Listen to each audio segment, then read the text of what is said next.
ADHD reWired, episode 481.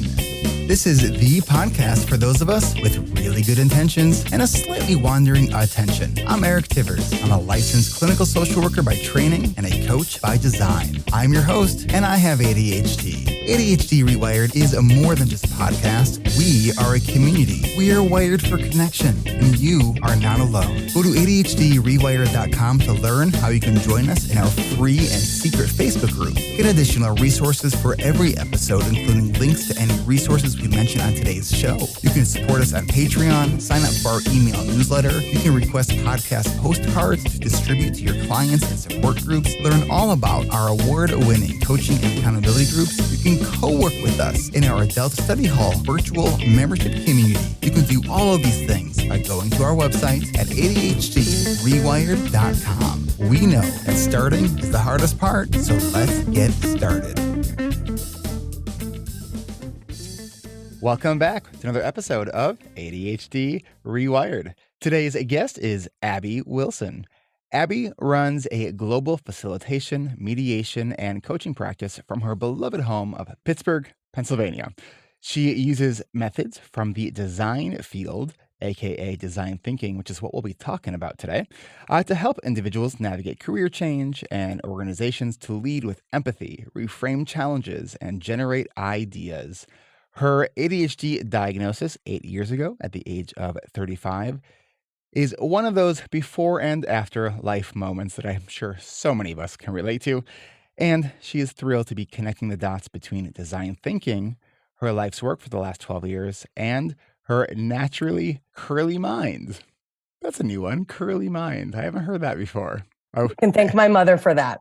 As I was my brain tries to read a little bit ahead as I'm reading. And I was like, wait, was I supposed to say curious mind? No, I'm just going to read it as it is, curly mind. So Abby's curly mind has lived in 6 countries. She has birthed 1 child who she adores. And in parentheses, she wrote in 0, she doesn't. Worked in many governments and has enough letters after her name for a competitive Scrabble game.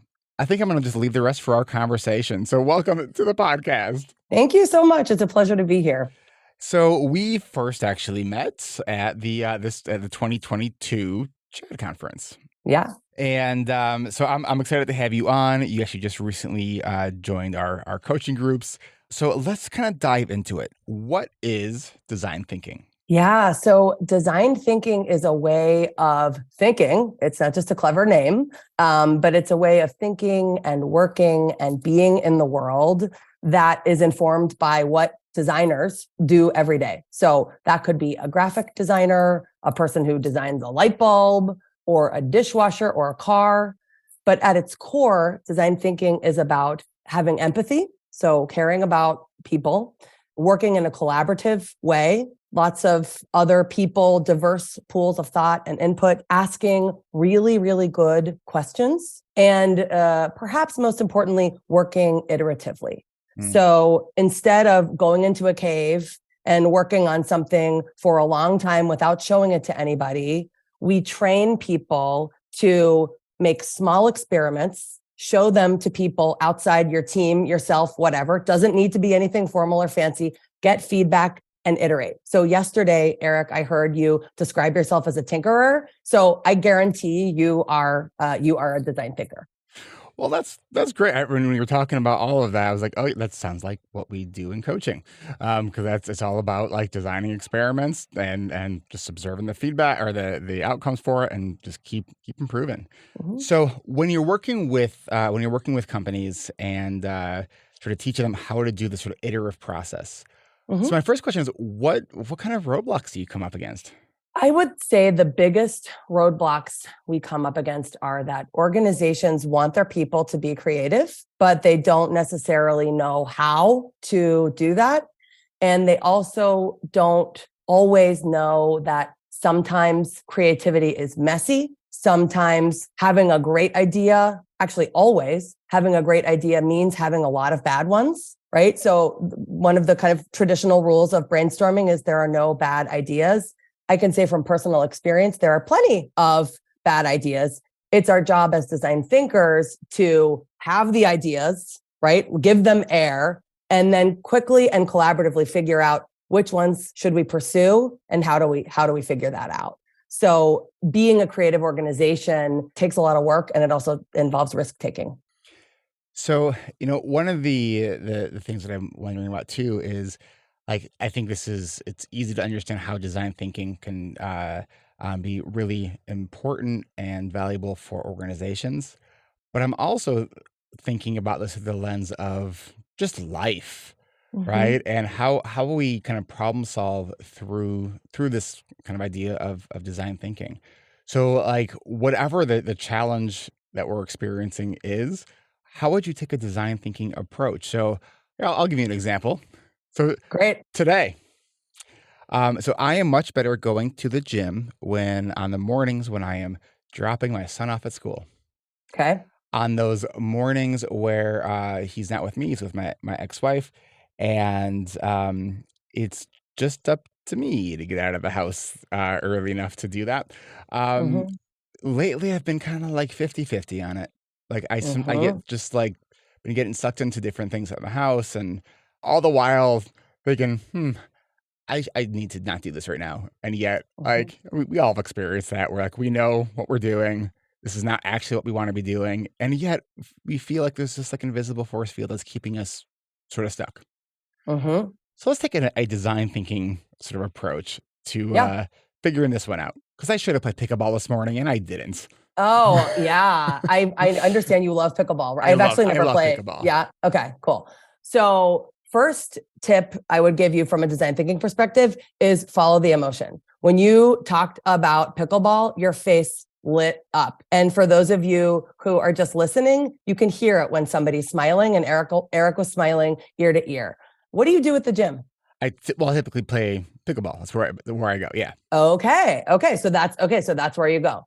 So the most basic framework for a design process is there are kind of four pieces to it. This came from the UK Design Council. I can send you links if you want to, for anybody who wants to learn more. But the first piece of this is the discovery phase, right? So before we figure out how we're going to solve your problem, what I would want to do is observe your morning, right? What's happening? Where do you have your shoes, your bag? What are you interacting with? What happened the night before? In the absence of me being able to be there or someone being able to be there, you can be your own design researcher, right? So journaling, jot these things down. I'm sure you do this a lot with your coaching groups when you're habit tracking and all that good stuff, right? So we want to be really, really curious about our experiences if we're observing our own lives.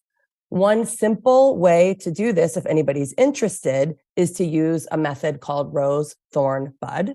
So you could reflect on the night before, let's say on these days when you don't have you're not dropping your son off, and the morning of when you miss the gym. What are the things that went well that morning? Those are your roses. I would say if you're capturing these notes, it can be very useful to do one per sticky note, because we're going to then sort of move things around, but it does not have to involve sticky notes. And I'm sensitive to people with all abilities. So capture your roses, good things, thorns, barriers, problems, difficulties, right? Could be anything. And buds, these might be areas of opportunity. So I do a rose thorn bud every single day with my son and husband when we sit around the dinner table and reflect on our own days. It's a great tool for conversation as well. But for research, this is a really simple way to not just be kind of endlessly curious, but to start to add this additional layer of meaning, right? So once we understand what are the roses, thorns, and buds in your home life, on the days when you don't make it to the gym, we would probably then move to the next phase of this process, which is a very loose framework and that people spend a lot of time discussing in a bunch of different ways. But the next phase here would be to define, right? So a lot of what designers train themselves to do very well is figure out if they're solving the right problem. So instead of you just saying, okay, I need a reminder in front of my, couch for when I leave the house, That's the solution I'm going to go after. What problem am I trying to solve? Is it maybe that when I don't have a kid in the house, I'm staying up later at night doing work or something else? Well, then a sticky note might not be the right solution to the right problem, right? But we can only define our challenges effectively if we've got good data and observations. So I would then sort of figure out, okay, what's the problem we really want to solve? We know Eric wants to play pickleball. It brings him joy. It's good for him in a bunch of different ways. Let's sort of define that based on what we have seen. The third piece of this would be called develop or design. So this is the moment where we develop a lot of potential solutions. And this is something where I think people with ADHD, at least I'll speak from my own experience, comes really easy, right? I can generate ideas like just water out of a tap, no problem ever, any time of day, full stop. Not all of those are good ideas, and I definitely can't pursue all of them. So before we deliver, which is the last sort of element of this framework from the UK Design Council, we need to figure out what we're gonna test, right? So in your situation, without going too deep into the kind of problem that you brought to the table, that's what we would want to do. So we would want to say, okay, what are all the different ways we could get Eric to pickleball on days when he's not dropping his son off for school? P.S. I didn't say get Eric to the gym because maybe there's some pickup pickleball game in a park somewhere that is not your gym. I have no idea, right? But it's more of the issue of like leaving the house. Like just it's a momentum piece. So there you go. So that is a very specific kind of problem definition that we could, through this process, that we could do. So some of the ways I sometimes explain this to people, a warm up I often run in the workshops I teach, where I first ask people to draw a vase. Okay. And let's imagine that we are a company. We want to make more money. We're in the flower industry. So everybody draw a vase. Well, guaranteed, whether you view yourself as good at drawing or not, I'm going to get a bunch of vases. People have done exactly what I asked them to do. Things start to get much more interesting if we change our question to how might we help people experience flowers, or how might people experience flowers, right? Might involve a vase. It might not. And it's going to get even more interesting if we ask, how might people experience flowers? And we actually go and talk to a bunch of people about flowers. Maybe some people have allergies, right? Maybe they don't want to be close to flowers because it's going to make them sneeze. Maybe people don't like cut flowers because it's not environmentally sustainable. Or you'd be surprised how often I hear people saying how awful the smell is of flowers in a vase because they've forgotten to get rid of them or compost them or whatever, right? So these methods help us reframe. That's probably the biggest thing that they help us do, both with some cognitive techniques, but also by the really kind of simple invitation to be super curious about people and how they interact with their world. It sounds too, and this is something that we in our coaching meetings with my other coaches, we are regularly asking ourselves, are we solving for the right problem right now?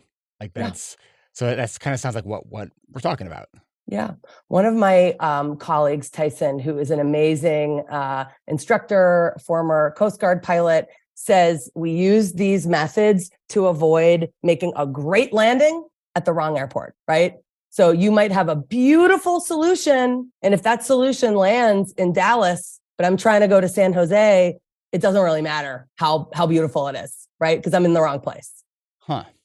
So trying to think from a sort of this divergent thinking, which is something that many of us with ADHD sort of connect with, this idea that one idea spawns 4 ideas and those spawn 20 other ideas. And, part of the I think where people get stuck becomes a working memory issue. Yes. Because like they forget the original initial thought, right? And so they may get really interested and get a sort of a dopamine feedback loop about coming up with all these other ideas that are sort of spawning from the previous ones, but it was too much of a sidetrack from the original. So what do you do personally to help you with this?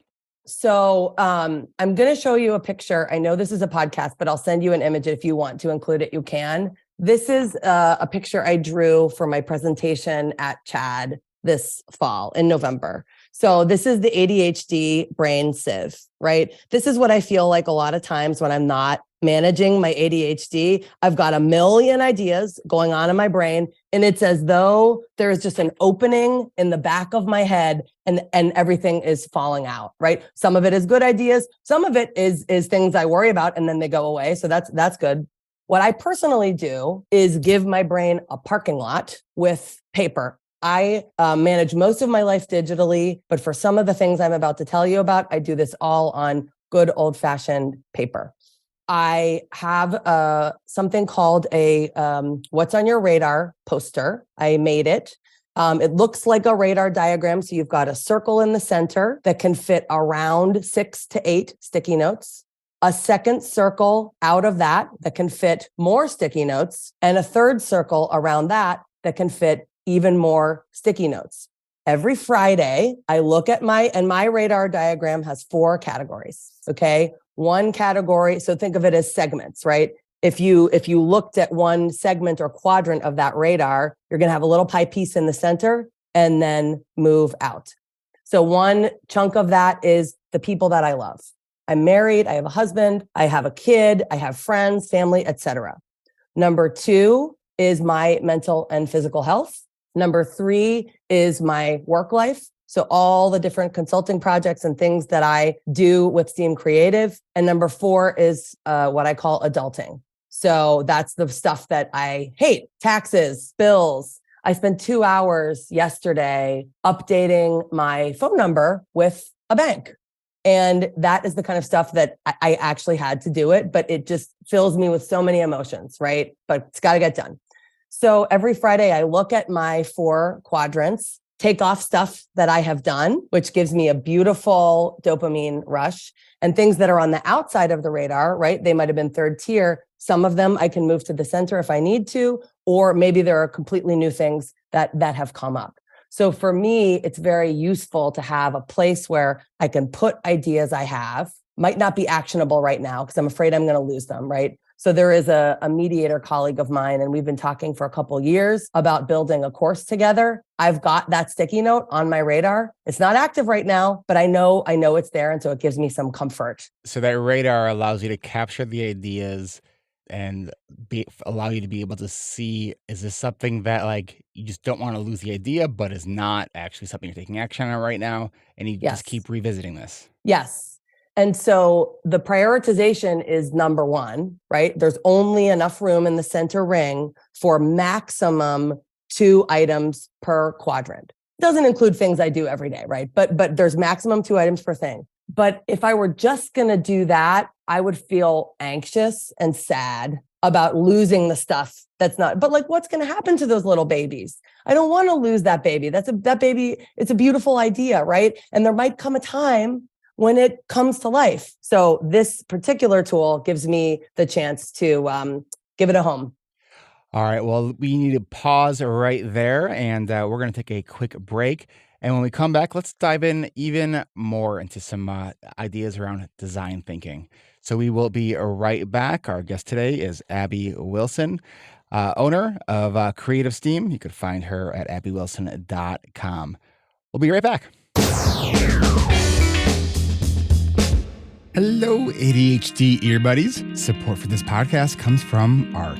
ARC is ADHD rewired coaching. Learn more about our intensive 10-week coaching program and accountability groups at coachingrewired.com. Hey, are you in search of a supportive space where you can acquire practical skills, develop emotional acceptance, to go from analysis paralysis to actionably adaptive, and engage with others who genuinely understand the experiences of living with ADHD? Then that's where coaching comes in. And our summer season of coaching groups is coming up fast, starting on July 13th. If you have questions or want more information, then join us for our summer registration kickoff event this week on Thursday, May 4th at 12 p.m. Pacific, 3 p.m. Eastern. And the earlier you register, the more you can save with our early bird pricing. Join one of ADHD Rewired coaches, one of our other coaches sections, and you can get $500 off when you join one of their sessions. To join us, head on over to coachingrewired.com to add your name to our interest list and start your registration process. Registration is by invitation only, so once you've added your name at coachingrewired.com, instructions will be emailed to you for what you'll need to complete before you can join us. Once you're done, don't forget to hit that last step, which is RSVP, so you can join us for our summer registration kickoff event this week,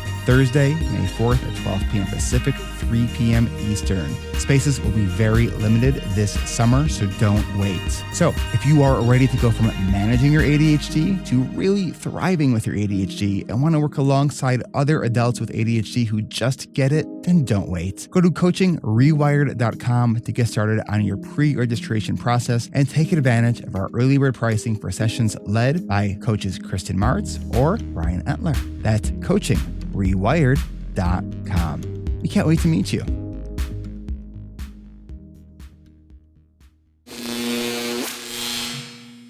All right, we are back. All right, so the first part of this episode, we were talking about just some of the frameworks of the design thinking. You talked about this method from the UK, this 4-part method you first discover. You have the rose, thorn, bud. I just want to make sure my notes are accurate. Yep. Then you have to do the develop and design approach, and then you actually deliver on what it is that that's the execution, right? Mm-hmm. Okay. Mm-hmm. Then right before the break, you were talking about this sort of radar. Mm-hmm. So I think a lot of people, because we do a lot of work in coaching on prioritization, and I think a lot of people struggle with the what to do first, Yeah. and how to say no, and I think sometimes people feel saying no means never. But what do you think about that? Yeah. So, I mean, prioritization is critical, whether you have ADHD or not, right? Organizations desperately need to do this. The important thing about prioritization is, and I can relate to this, and I'll be very honest, because I have at different points in my life and career struggled with the execution of ideas I have, right? Over time, I start to get nervous that, well, I shouldn't have these ideas because I'm afraid I'm not going to actually execute on them. I'm not going to actually follow through. I'm not going to actually deliver, right? And that's very stressful. What happens over time when you behave that way is it undermines your creative confidence, and you stop having ideas or sharing them with other people because you're afraid that it's just going to be another big idea that doesn't go anywhere. So when I teach people creative methods, I make sure we separate the activity of generating a bunch of ideas from the activity of prioritizing those ideas. When we try to mush them together, then we just have stinky ideas because we're already thinking about, well, this doesn't work, that won't work, this won't work for that reason, et cetera, et cetera. So we've got to pair those things together. When I have a bunch of ideas and I'm trying to prioritize them, my most favorite method is a method called importance difficulty matrix. Okay. I can send you resources about all of these. The sweet spot for this method is around 12 ideas. So you might have gone through some process before to get to that number. But the first thing I'm going to do is rank those 12 ideas by how important they are. My husband and I bought an old home recently. There are just an unbelievable number of projects we could do in this house, right? It reminds me of that house in It's a Wonderful Life with every time you went up the stairs, the knob on the banister came off, right? We love it, but it's very old. But we can't do all of them at the same time. No can do. So we actually have one active as a family. First thing we do is rank them importance. In my house situation, its impact on our ability to be comfortable and safe in our home. So that's number one. We assign each idea relative importance. So if you were to imagine, each idea is going to have a number between 1 and 12. So let's just say, for the purposes of this conversation, that 12 is most important and 1 is least important. Fine. There are no ties. So we've got that.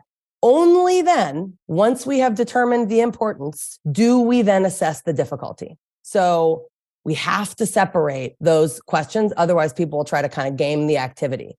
At the end of this, you're going to have a sort of scatter plot because maybe idea 1, which is the least important, is super easy. So, okay, I might sort of like flip that switch and fix that problem. But if number one is also the hardest, guess what? Not doing that, at least not now. Lego uses this method too, and they often call that stuff that's like not impactful and really hard, not now. We don't have to like kill our darlings, as you'll hear writers say sometimes, or performers, but we definitely shouldn't start there. Where we want to start is obviously if you are in this kind of dream scenario where you have something that is both powerful and really easy to fix, then you should stop whatever you're doing and like go do that thing. It's like what they refer to in the book, The One Thing, is that first domino. What's the sort of smallest, easiest thing that we can do that's going to have the biggest impact down the line? Mm-hmm. Mm-hmm. Yeah. I love that. Yeah. So that is my go-to prioritization tool for sure. But it only works if you have like a smaller number. What kinds of questions do you ask yourself when you're trying to identify sort of a ranked order of importance? I think having a really clear conversation with yourself or your team about what you want to see in the future is the most important thing you can do. I'll give you a brief example. Years ago, when I worked in public health, we were trying to prevent childhood lead exposure. Everybody agrees this is a good thing. We don't want children to be exposed to lead. It harms them. There have been plenty of stories in the news about this. But when we got to our importance difficulty matrix, we realized that some of the participants defined importance by raw number of children who are exposed to this neurotoxin, whereas other people defined importance as how we protect the most vulnerable kids who are exposed to the most lead. That is a very, very different calculation, okay? And so if you're talking about your health, to take it back to the personal, health is pretty general. So what are we talking about? Are we talking about changes in your resting heart rate? Are we talking about your overall feeling of well-being? Being as specific as possible about sort of what you want to see is a really, really helpful way to define the importance conversation. Now, difficulty is a different set of questions, and that's really anything that makes something hard. That could be time, that could be money, that could be, cognitive activation required, whatever the case may be. But those are two very different conversations. It's interesting. One of the things that we actually do in the coaching groups is we connect it with some of our time tracking, where we have people not only predict how long they think the task will take them, but also the perceived difficulty and how much executive function they think it's going to take, and then to actually rate afterwards, like how hard was it actually, and where's your executive function after the fact, and this is something we've started doing kind of recently, actually, and it's been really cool to sort of see all these ahas that people are having around, like, oh, like I thought this thing was going to be so hard, and it actually was like not as hard as I thought, or like I thought this was just going to completely drain me, and it actually was kind of felt good getting it done, so I actually feel more energized, and so that's so it's going way beyond just the idea of how long will this thing take me, Yeah. but it's helping us really get more nuanced in understanding what sort of activates us, what drains us, and what energizes us, which I think is so critically important for us. Yeah, I received a financial email late in the day yesterday and had this intense reaction because like 5 p.m. for me is the witching hour. Like my Adderall is wearing down. I'm exhausted. I've been working really hard all day. My executive function reserves are depleted. And, math is not my party time. And I was just like, like, what am I going to do? I just sort of observed my reaction and realized that actually there was some very, very simple math that I could do to deal with this. So it's true. The amount of energy that we might invest sort of worrying about something in the future is massive. And I do think design thinking, and I have observed this in a bunch of different environments, part of what these methods help us do is lower the emotional temperature of things that can be difficult. Right. So we might be gathering feedback about a sort of new team formation. But even if I'm reflecting with, my partner about how things are going in the household, when we capture them as roses, thorns, and buds, and we're actually writing them down, it makes the conversation a little bit more relaxed. because the things that we have captured become another participant in the conversation. And it's not just two emotional beings kind of going back and forth. Right, the things that we have captured have become a participant in the conversation. Say more about that. Well, so if you and I were disagreeing about something, let's say you really wanted to go out for a brunch and I really wanted to eat at home. Okay. There's all sorts of reasons why that might be the case. We have this discussion and we'll figure it out. But if it ended up being sort of tricky enough for us to try and sort of use some of these methods, if you were to write down the reasons why, let's say your last brunch experience. Well, it was, the food was delightful. I ran into somebody I knew. Thorns was a little more expensive than I expected. And buds, maybe research the Yelp reviews in advance to sort of figure out how much I'm going to spend. Maybe my roses totally different about, eating out, etc. When we've written that stuff down, you and I are not just talking to each other. We're looking at these things that we've written down. It's like triangulation, right? And so I see this in conflict mediation as well, whether it's a family situation, employment, whatever. When it's appropriate and people can actually write down some of what is on their mind, not just journaling, not just private, but actually write it down to be shared with someone else. In my experience, and I'm not speaking as a scientific researcher, but it does seem to lower the emotional temperature, which is why, again, really simple tools. But for me, like I've been called the sticky note lady in literally every job I've ever had.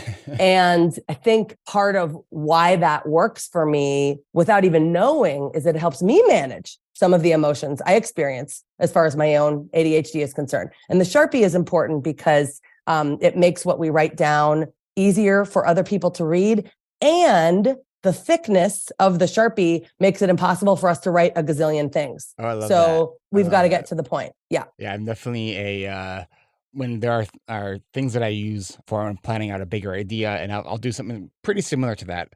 The Sharpie idea is critical because, like, for me, just seeing a pen written on sticky note, like my brain doesn't register it. And I think a lot of people kind of experience that. So why does this all matter?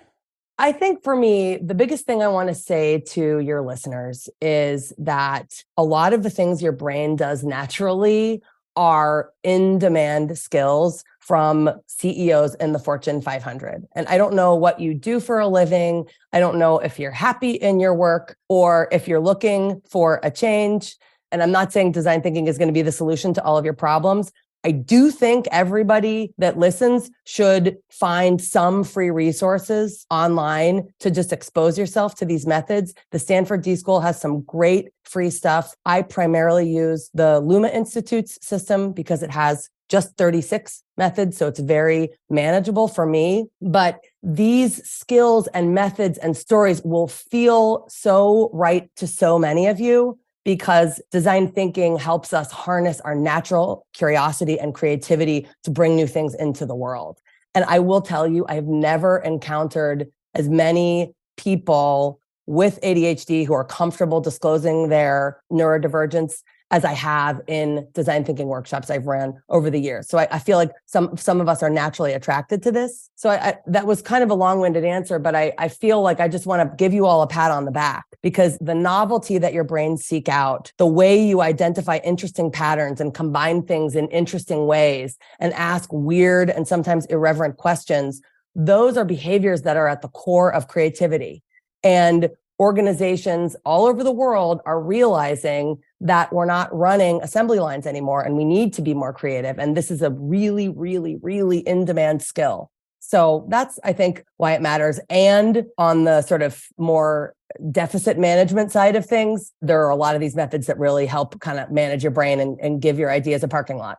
We're going to be right back with Abby Wilson. And when we come back, I want to talk to you about how do we translate these ideas to the key people in our lives. Maybe that's a boss or a family member, so we can really leverage these natural strengths that we have. We will be right back. Adult study hall. What is that? Do I only have to study? What if I need to tidy a room or break down boxes for recycling? What if I'm stuck on a project, need to organize paperwork, or clean out my closet? What if I need to put away winter gear? Well, you can bring all of that and more and work with others to help keep you engaged with your most dreaded or boring tasks in our ADHD-friendly body doubling community at adultstudyhall.com. It's not just limited to studying, of course, but if that's what you need to do, of course, you can do that too. From our weekly guided sessions, also known as Adult Study Hall Plus or ASH Plus, to our 24/7 drop-in room, there are plenty of ways that you can utilize the power of real-time accountability to get your to-dos from due to done. It's only $19.99 a month, and it's free to try for the first week. Find all of our themed and guided events and learn more at adultstudyhall.com. Come work with us. The website again is adultstudyhall.com.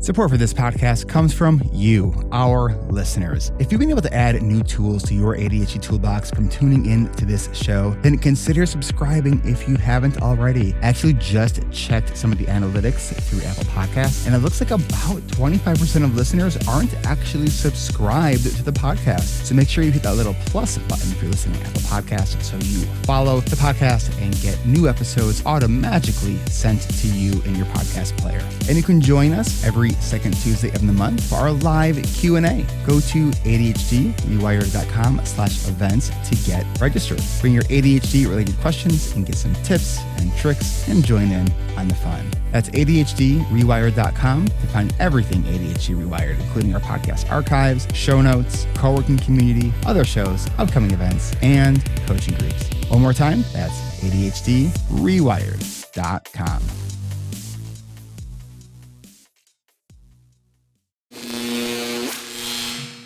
All right, we are back with Abby Wilson.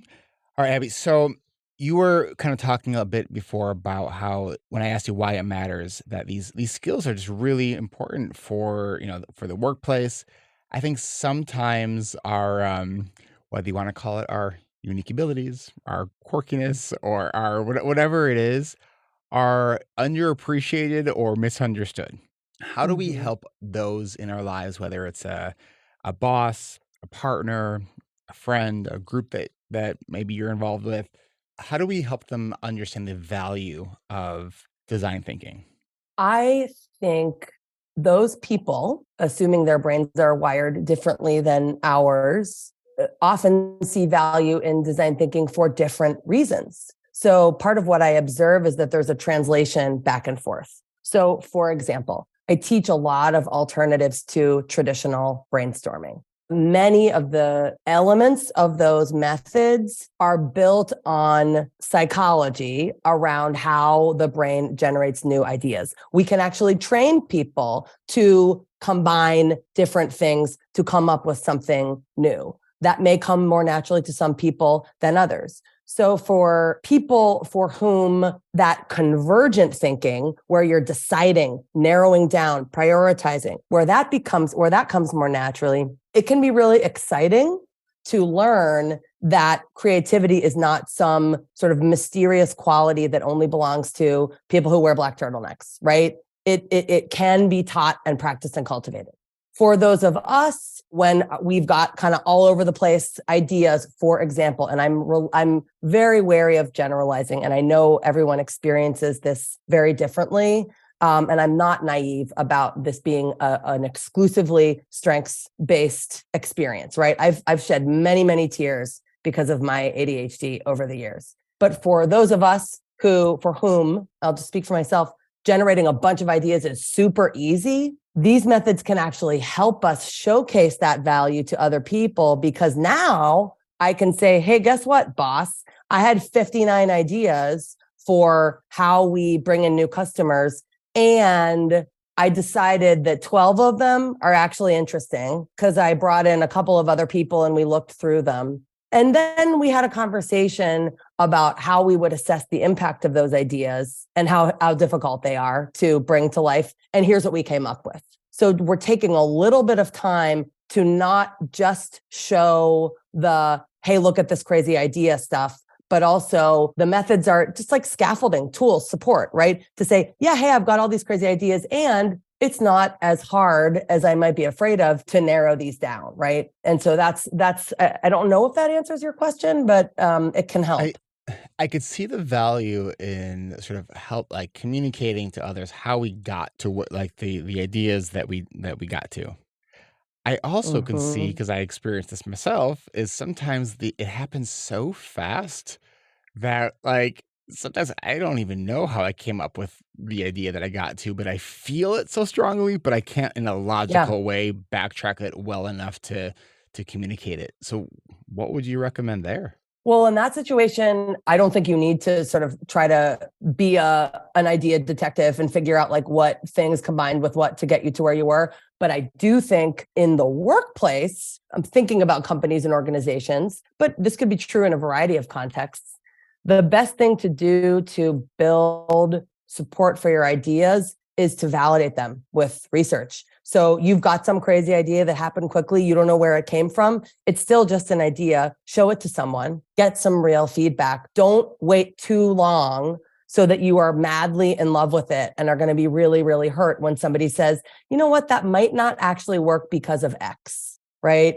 A colleague of mine years ago started talking about this thing called the time love continuum, which is the longer we spend with an idea, the more we love it, right? The problem about the time love continuum is the longer we've spent with an idea, the more we love it. And if we haven't shown it to anybody else, the harder it is for us to receive feedback, right? It becomes that much more painful. It's also harder for people to give you feedback because if you show me something that you've clearly spent an insane amount of work on, it's very polished, complete, perfect. I'm not going to want to hurt your feelings. And it seems to me like, oh, well, they're going to go do this thing. So, great. And we'll find out what happens after you do it. So, yeah, show it to people. Like, don't be afraid.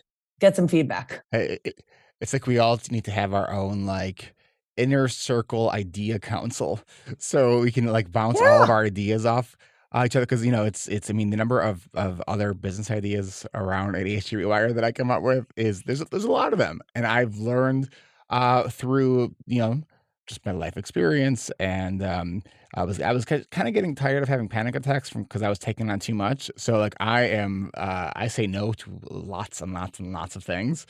Um, and part of when there's an idea that just kind of won't leave me alone, that's when I start to share that Yeah. like with my team to see kind of what they think about that particular idea.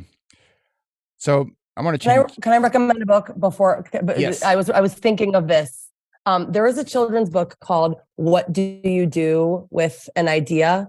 And if anyone has heard of this book, awesome. And if you haven't, it's beautiful. Who's the It's author? by Kobe Yamada, Yamada.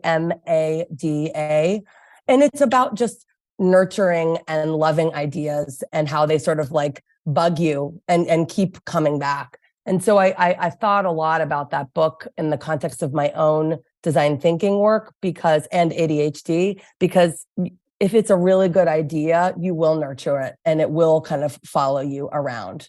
And so for me, that's very comforting because I don't have to be scared that I'm going to lose it. I write it down. It goes on the radar, but there are ways to nurture it. So yeah, it's a beautiful book.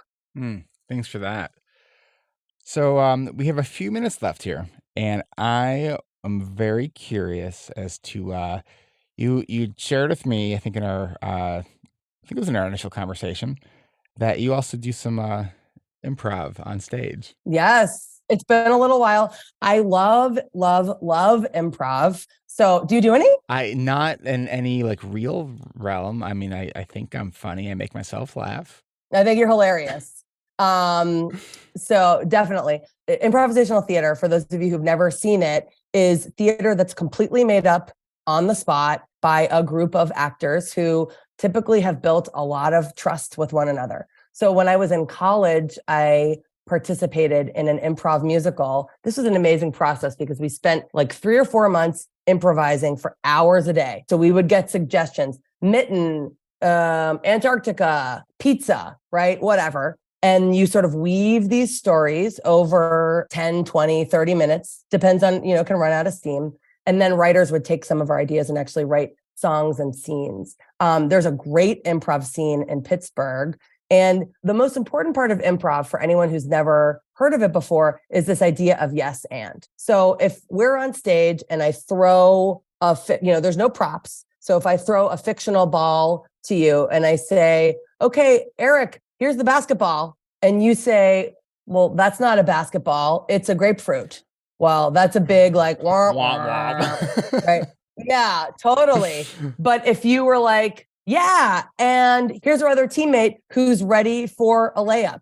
So you're not only accepting the idea that is presented to you, but you're adding on it in some way. My son and I practice this all the time. So now if I'm bored of like our sort of dinosaur fantasy landscape, he says, Mom, you're not yes-anding me.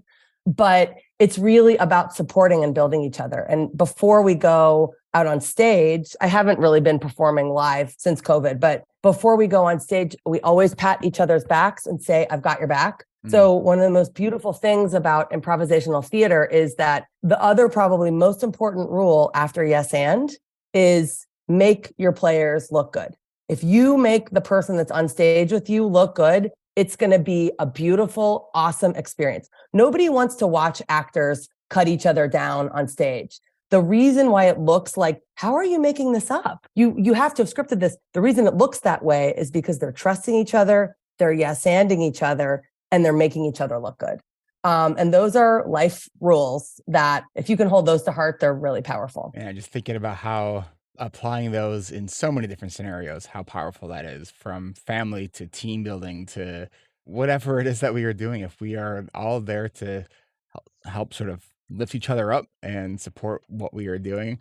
And when I play music with my son, who's 11 years old, neurodivergent, and it's kind of like watching me learn to play piano when I was a kid, because he has the ear for it and he just kind of figures it out.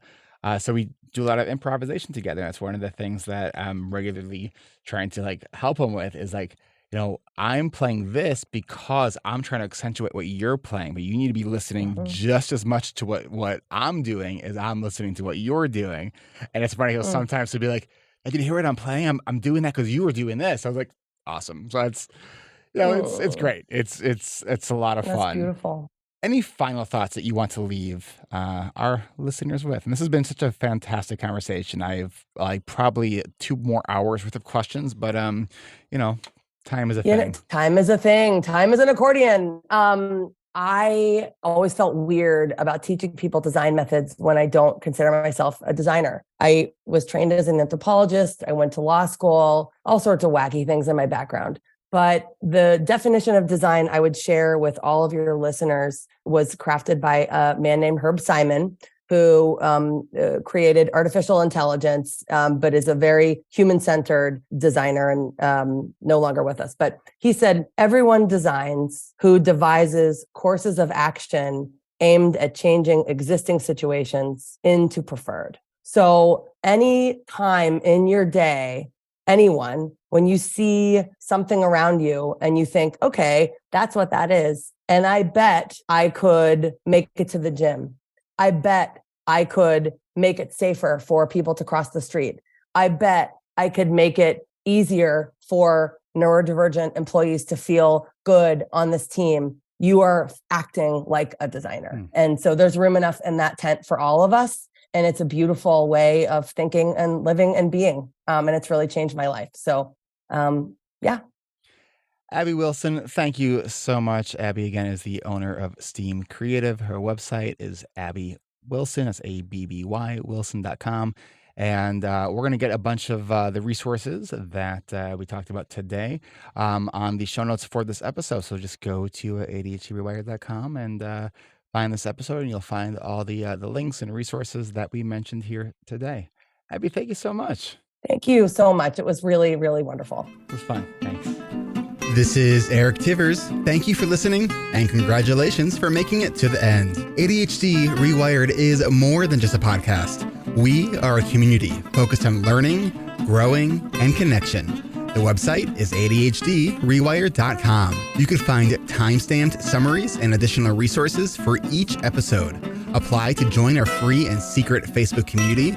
Learn more about our award-winning intensive online video-based coaching and accountability groups. Join the Adult Study Hall virtual co-working membership community. Find all the other podcasts on the ADHD reWired podcast network. Sign up for my email newsletter to get exclusive content that you won't hear anywhere else. And use the search tool to find episodes on specific topics. You can do all of this at ADHDrewired.com. While you're there, click on the Patreon button. If you are a regular listener, consider making a monthly contribution by becoming a patron. If you are able to financially support my work, it would mean a lot. This show is free to you, the listener, but it's not free to produce. Plus, patrons get cool perks like ad-free episodes and access to recordings of coaching calls, and $25 a month patrons can join me once a month for a group coaching call. You can follow me on Twitter at Eric Tivers. You can like our Facebook page at facebook.com/ADHD rewired. If you're a coach, therapist, or related professional, connect with me on LinkedIn at linkedin.com/Eric Tivers. Subscribe to ADHD Rewired on YouTube to see selective interviews and other videos I've made. Podcasts change lives. You can make a difference in someone's life by spreading the word about this podcast. Mention it in your online communities on Facebook, Twitter, Reddit, or wherever you hang out online. And be sure to share it with your friends, family, your therapists, your coaches, doctors, siblings, parents.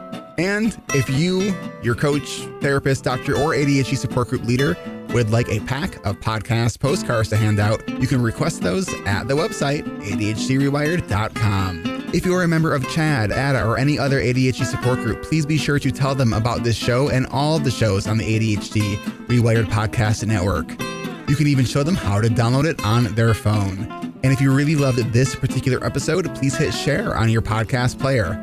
I'm only one person, and I do count on you to help spread this message. One of the biggest things that you can do to support this podcast and help other people discover it is to leave an honest rating and review on Apple Podcasts or any other app that supports reviews.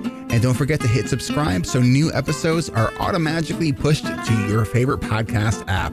Looking for more ways to listen and learn?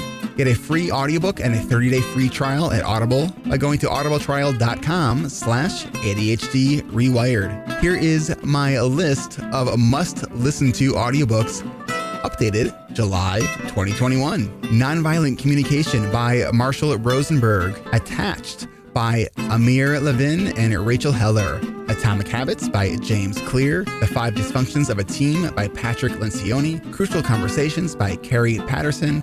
The Coaching Habit by Michael Stainer. The Body Keeps Score by Bessel van der Kolk. Rest by Alex Sujong Kim Pang. The 5-Second Rule by Mel Robbins. Make It Stick.